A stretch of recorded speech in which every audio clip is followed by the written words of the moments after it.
A substitute teacher in West Michigan is very upset about the fact that she just got fired from her job because as she was teaching art history to her students, and specifically talking about an artist who paints vaginas, she used the word vagina, and the school got upset at her for breaking the very, very strict rule of not saying vagina to students.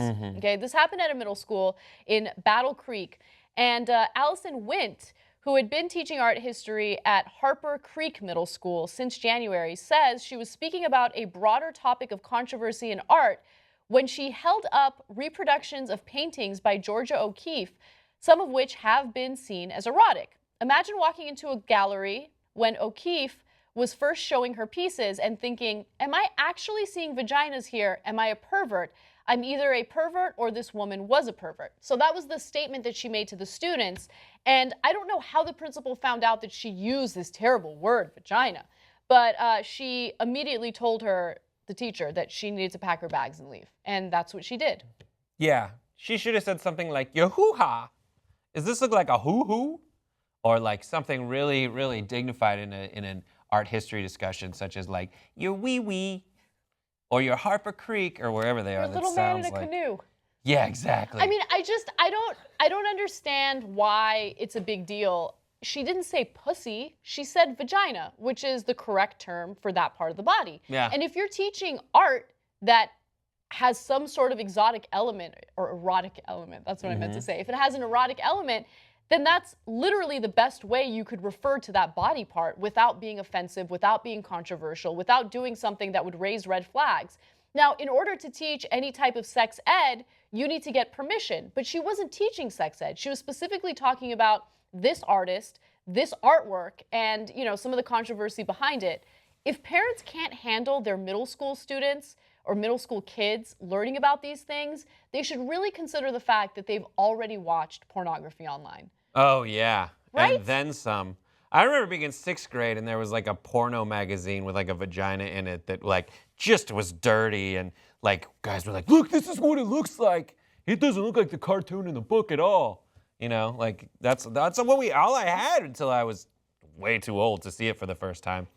Was like a cartoon drawing. How old were you when you saw it for the first time? When I saw it for the first time, Yeah. I had to be like 17. That's not too old. I think that's just about Not right. too old. It isn't too old, kids. That's really too young, actually. Put it in your pants. But no, I get it. I get the response because it's a sub. This is the sub just showing up and saying vagina. And I think teachers will I don't think you fire the sub. I think you go like, oh, maybe we didn't tell you this. But here is the level that we're at. A lot of stuff. In exposing things to children, so to speak, like there is an arch. There's a timeline where people at least agree that like you shouldn't overburden kids with certain things at an early age. But that's not an early age. They're middle school students, right? A lot of middle school students, unfortunately, are already having sex. And so...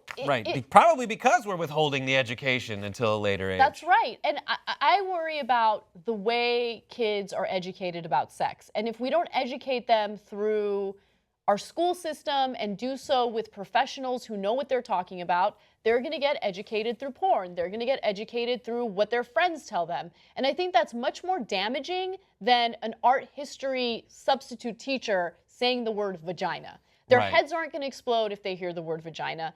If their parents are uncomfortable with that word, I think it's time for their parents to reevaluate themselves and why they're uncomfortable with the proper word for that body part, as opposed to being uncomfortable with their kids being ignorant on a very important issue.